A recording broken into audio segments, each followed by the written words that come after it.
Me llamo Elena y hoy tengo 32 años. Pero esta historia empezó mucho antes, cuando todavía era una chica que creía que la familia, por muy dura que fuera, siempre iba a estar ahí. Me sacaron de su casa bajo la lluvia cuando me quedé sin trabajo. 5 años después, llegaron a mi puerta y me dijeron: «Estás sola, sin esposo, sin hijos. Nos vamos a quedar con esta casa». Yo no discutí, no le grité, solo respiré, saqué el celular e hice una llamada. Y ahí cambió todo. Crecí en la zona metropolitana, en una colonia tranquila de Naucalpan, en un fraccionamiento con reglas y una administración que mis papás se tomaban demasiado en serio. No éramos ricos ni pobres, éramos de clase media. Mi papá, Tomás, trabajaba como gerente en una aseguradora. Mi mamá, Leticia, era contadora. Y estaba mi hermano mayor, Javier, que me llevaba 3 años. Javier era el orgullo de la casa, el favorito, el intocable. Así había sido siempre. Todo giraba alrededor de él. Cuando Javier cumplió 16, mis papás le regalaron un Nissan Versa nuevecito. Cuando terminó la prepa, le pagaron una universidad privada, de esas que presumen en los anuncios. Cada verano se iban de vacaciones a hoteles bonitos, con todo incluido, y él iba con ellos como si eso le correspondiera. En mi caso, era otra cosa. A los 16 empecé a trabajar medio tiempo en Walmart para ahorrar algo y poder estudiar. Mientras ellos se tomaban fotos en la playa, yo contaba mis horas y guardaba lo que podía. Y cuando llegaban esos veranos en los que, en mi casa, parecía que yo estorbaba, me iba con mi abuela Dorotea. Ella vivía en Valle de Bravo, en una casita sencilla con un jardincito lleno de flores. Mi abuela era la única que de verdad me miraba. No como si yo fuera un trámite, no como la otra hija. Ella me escuchaba. «Aprende a sostenerte sola, Elena», me decía. «No te cuelgues de nadie, ni de tu familia. Construye tu vida». Cuando cumplí 18, decidí estudiar diseño web. Me gustaba crear cosas, armar páginas, hacer gráficos, ver cómo algo que estaba en blanco se convertía en algo real. Me emocionaba. Sentía que eso era lo mío. Un día, lo dije en la mesa, durante una comida familiar: «Quiero estudiar diseño web». Mi papá levantó la mirada como si hubiera dicho una tontería enorme. «¿Diseño web?», repitió, con un gesto de desprecio que no se me olvida. «Eso es una ocurrencia. Estudia finanzas o algo serio». Mi mamá ni dudó. «Eso no es una profesión de verdad, Elena. De eso no vas a vivir». Javier se rió con la boca llena. «Vas a terminar sin trabajo y sin casa. Suerte». Ese día entendí que, si yo quería estudiar, iba a ser por mi cuenta. Porque mis papás no me dieron ni un peso. Ni uno. Me salí de la casa y renté un cuarto con 2 compañeras. Entré a una escuela más accesible, de esas que puedes pagar si trabajas y te organizas. Y trabajé todo lo que pude para lograrlo. Llegué a tener 2 empleos al mismo tiempo. Había días en los que me dolía la espalda de estar parada y la cabeza de no dormir, pero seguí. 2 años después, logré cambiarme a una universidad pública para terminar bien la carrera. Me costó. Hubo semestres en los que vivía con lo justo. Comía para lo que me alcanzaba. Reutilizaba todo, y aún así me gradué a los 22. Después me fui a vivir a la Ciudad de México y conseguí trabajo como diseñadora en una agencia digital. No era el gran puesto, pero era un comienzo. Rentaba un departamento con una chica que se llamaba Mónica. Entre las 2 pagábamos la renta y nos alcanzaba para sobrevivir. En esos años casi no hablé con mis papás. Les mandaba mensaje en fechas especiales, algún feliz Navidad, algún feliz Año Nuevo, y ya. Con quien sí hablaba era con mi abuela Dorotea. Ella era mi refugio. Hubo una Navidad en la que regresé a casa de mis papás. Pensé que tal vez iba a ser diferente. Fue un error. Toda la cena me la pasé escuchando lo bien que le iba a Javier, que ya tenía un gran trabajo, que tenía futuro, que iba para arriba. Y a mí me miraban como si yo fuera el ejemplo de lo que no hay que hacer. «No sé por qué te empeñaste en eso», soltó mi papá. «Con lo inteligente que eres, pudiste haber elegido bien». Yo me quedé callada, me tragué el coraje, y cuando se acabó la visita, no volví. Me enfoqué en mi trabajo. Aprendí todo lo que pude. Tomé proyectos extra. Me quedaba hasta tarde. Poco a poco empecé a ser buena, de verdad buena. Y justo cuando por fin sentía que tenía estabilidad, todo se vino abajo. Un lunes llegué a la agencia y había un aviso en la puerta. Cerrado. Quiebra. Nos quedamos sin trabajo, así, de golpe, sin aviso, sin liquidación, sin nada. Me sentí vacía. Yo llevaba 5 años ahí, 5 años aguantando y creciendo. Para rematar, esa misma semana Mónica me dijo que se iba a vivir con su novio. Eso significaba que la renta me iba a tocar completa. No me alcanzaba. Empecé a buscar trabajo de inmediato. Mandé currículums como loca. Fui a entrevistas. Me prometían cosas y luego no volvían a llamar. Pasaron 3 meses. Me acabé mis ahorros. Un día me llegó el aviso del arrendador. Si no pagaba, me tenía que ir. Ahí fue cuando hice lo que juré que nunca iba a hacer. Llamé a mis papás. Contestó mi papá. «Bueno, papá, necesito ayuda», le dije, con la voz apretada. Perdí el trabajo. Me van a sacar del departamento. ¿Me puedes prestar 25,000 pesos? Es para la renta y lo que debo de este mes. Te lo pago en cuanto encuentre algo. Hubo un silencio corto. No de sorpresa, de esos que ya te están juzgando.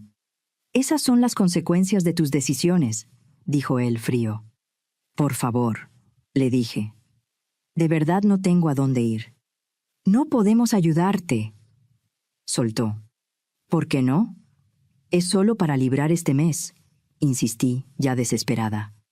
Estamos pagando la maestría de Javier, respondió, como si eso cerrara cualquier discusión. Tú elegiste ese camino. Ahora aguanta. Me tembló la mano. Mamá, ¿estás ahí?, pregunté. Y entonces oí su voz, calmada, como si me estuviera dando un consejo. Tu papá tiene razón, Elena. No podemos seguir sacándote de las consecuencias de tus malas decisiones. Y me colgaron. Me quedé sentada en el piso del departamento, mirando el celular, como si se hubiera convertido en algo ajeno. No hubo gritos ni drama. Solo se acabó todo de golpe. Empaqué lo poco que tenía, ropa, mi laptop, algunas cosas personales. Todo cabía en mi coche. Y una tarde lluviosa de octubre manejé hasta la casa de mis papás, en Naucalpan. Yo todavía era tan ingenua que pensé, si me ven empapada, si me ven de frente, me van a dejar pasar, aunque sea por unas semanas. Estaba lloviendo fuerte. Para cuando llegué a la puerta, ya traía el cabello pegado a la cara y los tenis llenos de agua. Toqué el timbre. Mi papá abrió. «¿Elena?», dijo, sin emoción. «Papá, no tengo a dónde ir», le dije, casi sin voz. «Déjame quedarme aquí un par de semanas, solo hasta que encuentre trabajo». «No», respondió, sin pestañear. «Tienes que hacerte responsable». Mi mamá apareció detrás de él, acomodándose el suéter, sin mirarme de frente. «Mañana tenemos reunión con la administración del fraccionamiento», dijo. «No es momento para esto». «Se los estoy pidiendo de rodillas», dije, y me odié por sonar así. La cara de mi papá se endureció. «La respuesta es no». Y me cerró la puerta. Yo me quedé ahí, bajo la lluvia, mirando esa puerta como si no pudiera creer lo que acababa de pasar. Me dejaron afuera, en plena tormenta, con mis cosas en el coche, sin nadie. Intenté llamar a mi abuela Dorotea. 1 vez, 2, 3. No contestó. Me subí al coche y manejé sin rumbo, hasta que terminé en un estacionamiento de Walmart. Busqué un lugar iluminado, cerca de donde pasaba gente, y me quedé ahí. Esa noche dormí en el asiento, con una chamarra encima y el cuerpo tenso. Y así seguí varios días. Dormía en el coche y durante el día buscaba trabajo. Me bañaba donde podía, en un gimnasio que dejaba pasar pagando un acceso del día. Me movía de lugar y evitaba quedarme siempre en el mismo estacionamiento. Me sentía invisible. En la tarde llenaba solicitudes en cafeterías, en restaurantes, donde fuera, lo que fuera. Un día estaba en una cafetería por la zona donde solíamos juntarnos en la prepa, con la laptop abierta, revisando vacantes, cuando alguien dijo mi nombre. Elena. Levanté la vista. Era Carla. Habíamos ido juntas en la prepa. No éramos amigas cercanas, pero nos ubicábamos. Carla se quedó mirándome con preocupación. ¿Estás bien? Te ves diferente, como si no hubieras dormido. Yo intenté contestar algo, pero se me quebró la voz. Y empecé a llorar ahí mismo, sin control, como si el cuerpo por fin se me hubiera rendido. Carla se sentó enfrente. Dime qué pasó. Y se lo conté todo. Lo del trabajo, la renta, mis papás cerrándome la puerta, dormir en el coche. Carla ni lo pensó. «Te vienes conmigo», dijo. «Ahorita. Tengo un cuarto libre. No te vas a quedar así». Me llevó a su casa. Me dio de comer. Me dejó bañarme en paz, como hacía falta. Me dio una cama con sábanas limpias. Esa noche dormí tanto que hasta me dolió despertarme. Al día siguiente, Carla hizo llamadas. Su novio, David, tenía un pequeño estudio de diseño. Carla le habló y le contó lo que estaba pasando. Ese mismo día me consiguió una entrevista. Fui al estudio de David con el corazón acelerado. Le enseñé mi portafolio. Le expliqué lo que sabía hacer, lo que había hecho en la agencia, lo que estaba dispuesta a aprender. David revisó todo sin prisa. Luego me miró. «Hazme una prueba rápida», dijo. «Algo sencillo. Quiero ver cómo trabajas». Me senté ahí mismo, con las manos sudadas, e hice lo que me pidió. Cuando terminé, lo revisó en silencio. «Empiezas el lunes», dijo al final. «Vamos a hacerlo con una semana de prueba pagada. Si todo sale como espero, te quedas. El pago no es espectacular, pero es trabajo, y lo que haces está bien hecho». Casi se me salen las lágrimas ahí mismo. El lunes entré al estudio. Era un lugar pequeño, moderno, con ventanas grandes y paredes claras. Había otros 3 diseñadores. David me puso proyectos sencillos al principio: presentaciones, gráficos para redes, identidad básica. Yo me aferré como si me fuera la vida en ese trabajo. Me quedaba hasta tarde, tomaba lo extra. Quería que nadie pudiera decir que no me lo gané. A las 2 semanas, David me llamó a su oficina. «Eres buena», me dijo, directo. «Muy buena. Te voy a subir el sueldo y te voy a dar proyectos más importantes». Yo respiré, como si me hubieran quitado un peso del pecho. Esa misma semana, me marcaron de un número desconocido. Contesté. «¿Elena?», preguntó una mujer mayor. «Sí». «Soy Margarita», dijo. «Soy vecina de tu abuela Dorotea. Te llamo porque tu abuela está en el hospital. Le dio neumonía. Está grave. Ha estado preguntando por ti». Sentí que se me helaba el cuerpo. Por eso no había contestado cuando la llamé desde la casa de mis papás. Le dije a Carla en cuanto colgué. «Tengo que ir con mi abuela». «Yo te llevo», me dijo Carla, sin pensarlo. Manejamos a Valle de Bravo. Salimos temprano para evitar lo peor del tráfico. Pero, aún así, fueron varias horas de carretera y curvas, con el silencio pesado. Cuando entré al hospital y vi a mi abuela en esa cama, conectada a aparatos, sentí un golpe en el estómago. Se veía tan pequeña, pero cuando me vio, se le iluminó la cara. «Elena, mi niña», susurró. Me senté a su lado y le tomé la mano. «Aquí estoy, abuela». Ella respiró con dificultad. Quise contestarte, pero me enfermé muy rápido. «No pienses en eso», le dije. «Ya estoy aquí». Carla se quedó ese primer día y luego regresó a la Ciudad de México. Yo pedí permiso en el trabajo. David entendió. Me quedé con mi abuela. Pasé días con ella. Hablamos de todo. Me contó cosas de mi papá de joven, antes de volverse duro. Me habló de mi abuelo. Me dijo que estaba orgullosa de mí, que ella sí veía todo lo que yo había hecho sola. Al tercer día, mi abuela me miró con esa seriedad tranquila que siempre tuvo. «Abre el cajón de ahí», me dijo. Lo abrí. Dentro había un sobre grueso. «Tómalo». Dentro había llaves y papeles. «Es la escritura de la casa», me dijo, despacio. «Y ahí está la información de mi cuenta. Es para ti». «Abuela, no», le dije. sintiendo que me faltaba el aire. «Usted se va a poner bien». Ella me sonrió con tristeza. «No me digas eso. Tú y yo sabemos la verdad». Yo apreté su mano. «Quiero que tengas un hogar de verdad», siguió. «Que nadie te vuelva a correr bajo la lluvia. Que construyas tu vida ahí, la vida que tú quieras». Yo lo haré. «La quiero mucho», le dije. «Yo también, mi niña», respondió. «Más de lo que imaginas». Esa noche se fue. Tranquila. Yo estaba sosteniéndole la mano cuando dejó de respirar. El funeral fue 2 días después. Mis papás fueron, también Javier. Se sentaron hasta adelante, con una seriedad que no era tristeza.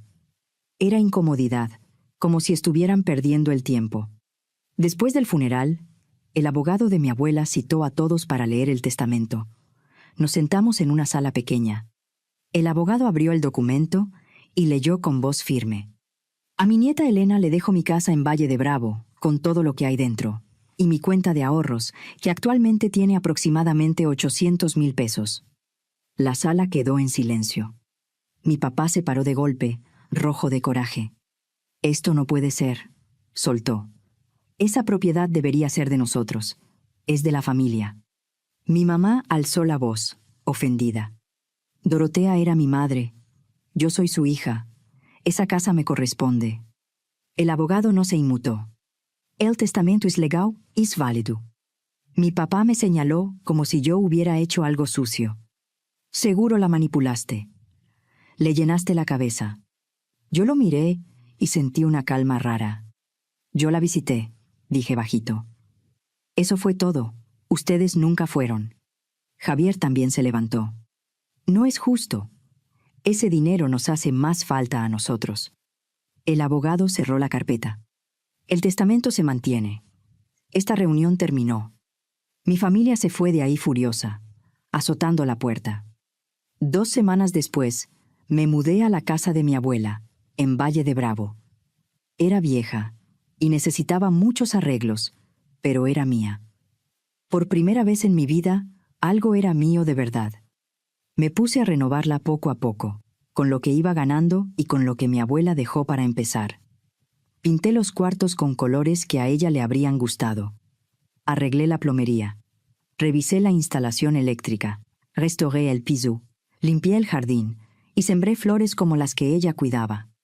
David me dejó trabajar a distancia la mayor parte del tiempo, así que monté un espacio de trabajo en un cuarto.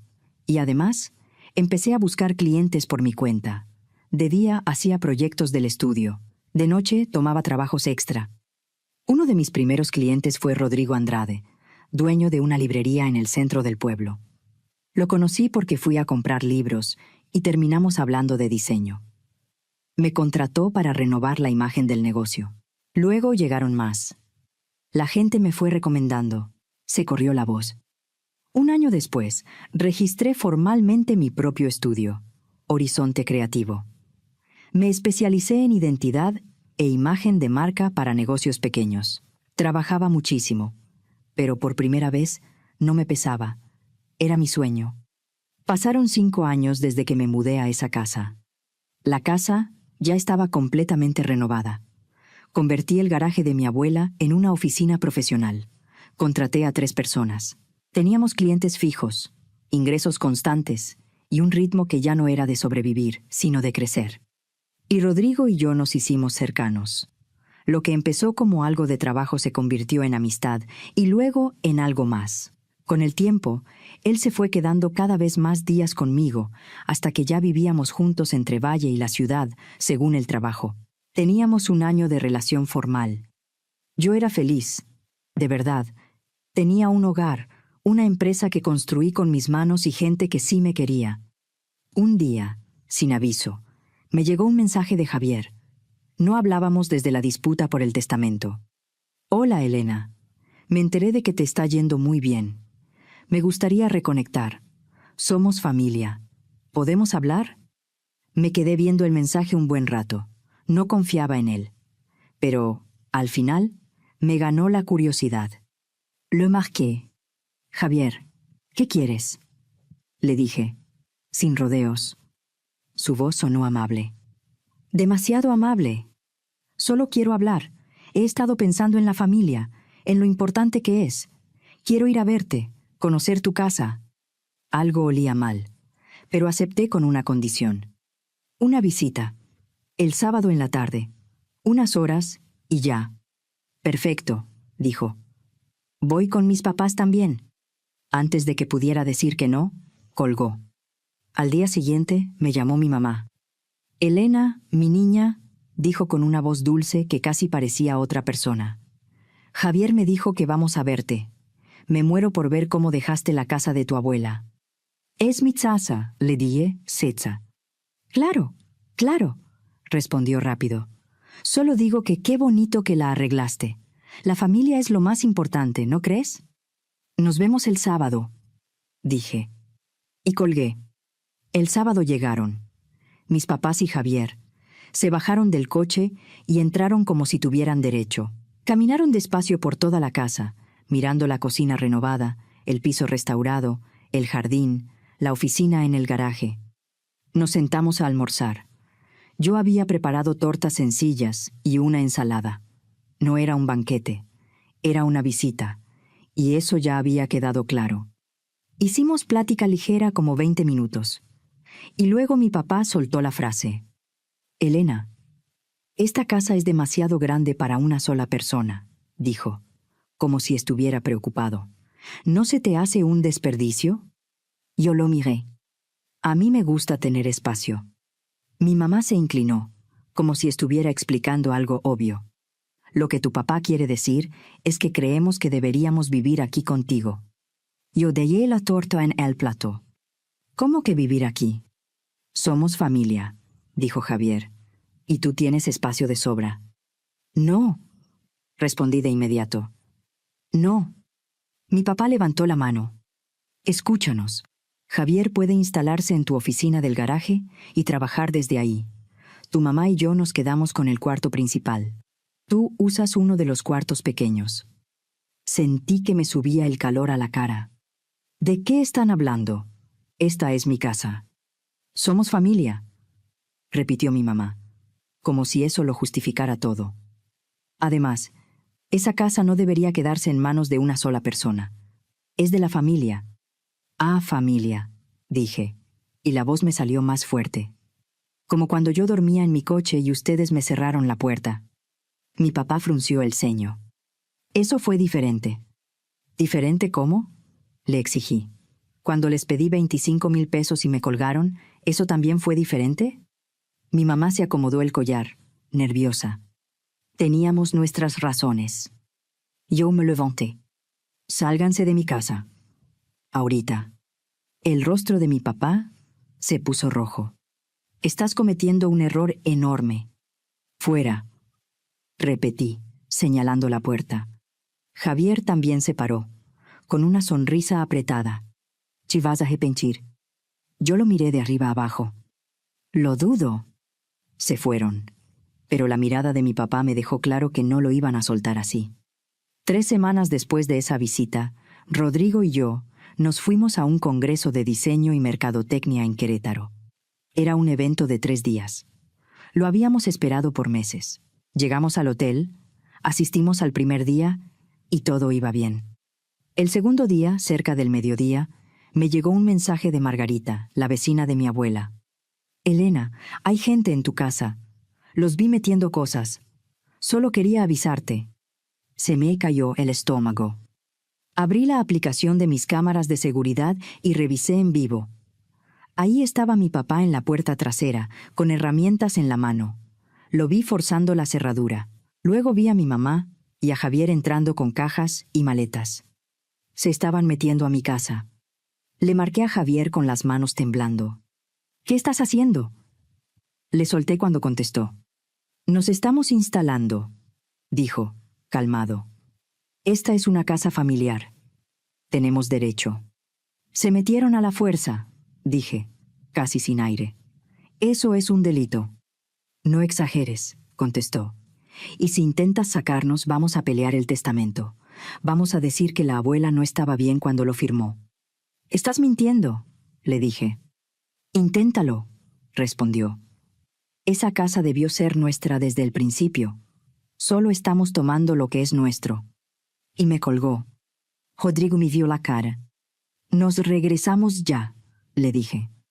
Nos fuimos del hotel ese mismo día, sin esperar a que terminara el evento. Queríamos agarrar carretera con luz. Manejamos varias horas y llegamos ya entrada la tarde. Yo iba ardiendo por dentro. Cuando llegamos, vi los coches de ellos afuera. Estaban ahí, como si fuera lo más normal del mundo. Entré, y sentí que me estaban invadiendo la vida entera. Habían movido mis muebles. Colgaron fotos de ellos en mis paredes. La ropa de mi papá estaba en mi closet. Las cosas de mi mamá ya estaban metidas en mi baño. Mi papá salió a verme como si yo fuera la intrusa. «¿Qué haces aquí?», soltó. «No ibas a regresar hasta mañana». «Sálganse», dije, con una voz que ya no me temblaba. Mi papá cruzó los brazos. «No, tú ni siquiera tienes una familia de verdad. Sin esposo, sin hijos. Estás sola. Nos vamos a quedar con esta casa. La necesitamos más que tú». Yo lo miré fijo. «Esta es mi casa. Mi abuela me la dejó». «Eso ya veremos», dijo mi mamá, con frialdad. «Nosotros no nos vamos». Saqué el celular. «Bien, voy a llamar a la policía».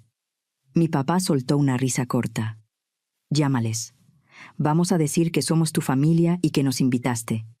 Yo lo miré sin pestañear. «Tengo video de ti forzando la cerradura». La cara de mi papá se quedó dura, y por primera vez se le fue el color. Marqué al 911. «Necesito reportar que se metieron a mi casa. Forzaron una cerradura y no se quieren ir». La patrulla llegó poco después. Bajaron 2 oficiales. Les mostré el video desde mi celular. Se veía claro a mi papá intentando abrir, y después a los 3 entrando con cosas. Uno de los oficiales habló directo. «Tienen 30 minutos para recoger sus cosas y salir. Si no, los detenemos». Mi mamá empezó a llorar, como si de pronto aquello fuera una tragedia. «¿A dónde vamos a ir?». Yo la miré y sentí una calma pesada. «No es mi problema». Se movieron rápido, metieron ropa a las maletas, agarraron cajas y apilaron todo como pudieron. Estaban furiosos. Javier me miraba con odio. Mi papá no decía nada, pero se le notaba el miedo. Cuando por fin salieron, los oficiales me dijeron cómo levantar la denuncia y me pidieron el material de las cámaras. Yo entregué los videos. También pedí una medida de protección para que no se acercaran a mi casa ni me buscaran. Con el video y con lo que ya había pasado, la fiscalía abrió una investigación. Con el tiempo, un agente me mostró algo que me dejó helada. Habían encontrado un grupo de WhatsApp de ellos. El nombre era Plan Familiar. Ahí estaban los mensajes, semanas de planeación, qué cuarto iba a tomar cada quien, cómo iban a entrar, qué iban a decir si yo llegaba, qué excusa usar. Leí uno de mi papá. «Está sola y es débil. Al final va a ceder». Leí otro de Javier. «Si se pone pesada, la amenazamos con pelear el testamento. Se va a asustar». Y uno de mi mamá. «Esa casa nos la merecemos más que ella». Me dolió leerlo. No lo voy a negar. Pero el dolor duró poco, porque lo que llegó después fue coraje. No fue un impulso, no fue necesidad, fue un plan. Hubo citas, firmas, trámites y vueltas de un lado a otro. No fue de un día para otro. Al final, mi papá y Javier tuvieron que presentarse ante un juez. La medida de protección se mantuvo. No podían contactarme ni acercarse a mi propiedad durante 2 años, ni ellos ni mi mamá, por seguridad. Salí de todo eso agotada, pero con un alivio que no sabía que existía. Se había acabado. Una semana después, me llegó una carta por correo. Era de mi mamá. A mano. Varias hojas. La tuve en la mano y estuve a punto de romperla, pero algo me hizo abrirla. Era una disculpa. No una disculpa perfecta, pero sí real. Mi mamá escribió que habían fallado como padres, que habían favorecido a Javier toda la vida y que a mí me habían dejado completamente sola, que estaban tan obsesionados con lo que ellos llamaban éxito, que no se dieron cuenta de que estaban perdiendo a su hija. También escribió que lo habían perdido todo. Mi papá había sido despedido de la aseguradora por irregularidades, así lo decía ella, sin entrar en detalles. Javier había perdido sus ahorros en inversiones malas, de esas que prometen mucho y terminan en nada. Perdieron su casa y estaban rentando un departamento pequeño. Decía que entendía por qué yo no los quería en mi vida, que no me culpaba, que solo quería que yo supiera que por fin veía lo que habían hecho. La carta terminaba así: no espero que me perdones. Solo quería que supieras que ya entendí lo mal que actuamos. Ojalá tengas una vida feliz, Elena. Te la mereces. La leí 3 veces. Luego me senté y escribí una respuesta corta, no por amabilidad, por cierre. Reconozco tu disculpa. Aprecio que por fin veas lo que hicieron, pero no estoy lista para tenerlos en mi vida. Tal vez nunca lo esté. Necesito seguir adelante sin ustedes. Espero que lo entiendas. La envié. No recibí respuesta, y así estaba bien. La vida siguió. Mi estudio creció. Contraté a alguien más. Tomamos proyectos más grandes. Horizonte Creativo empezó a sonar en la zona. Rodrigo se mantuvo a mi lado todo el tiempo. Era tranquilo, firme, cariñoso. Creía en mí. Nunca me hizo sentir pequeña. Nunca se burló de mis sueños. Un año después de lo que pasó, una tarde estábamos cenando en el jardín de mi abuela. Puse una mesa bajo el árbol grande. El sol estaba bajando y el aire olía a tierra húmeda y flores. Rodrigo se levantó, se acercó y se arrodilló. Sacó un anillo. «Elena», dijo, con la voz temblándole un poco, «eres la persona más fuerte que conozco. ¿Te quieres casar conmigo?» Yo empecé a llorar, sin poder contenerme. «Sí», le dije. «Sí, claro». Nos casamos 6 meses después.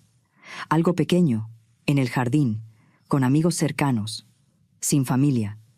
Solo la gente que de verdad estuvo ahí. Fue perfecto.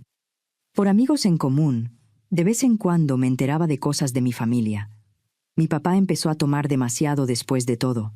Él y mi mamá casi ni se hablaban. Javier se fue a otro estado a intentar empezar de cero, con un trabajo de ventas, tratando de recomponer lo que él mismo rompió. Mi mamá pidió el divorcio. Quería empezar de nuevo sola. Yo me enteraba de esas cosas y no sentía nada. Ni culpa, ni tristeza, solo una certeza tranquila. Ellos eligieron. Esto era lo que venía después. Mi vida estaba bien. Muy bien. El estudio seguía creciendo. Rodrigo y yo estábamos tranquilos. La casa de mi abuela por fin se sentía como un hogar completo. Y yo estaba embarazada. Tenía 3 meses de embarazo. Nos habíamos enterado hacía pocas semanas. Yo, a veces, pensaba en mi abuela Dorotea, en cómo fue la única que creyó en mí cuando nadie más lo hizo, en cómo me dio la base para levantar esta vida. Me hubiera gustado que me viera así, viendo todo lo que logré construir.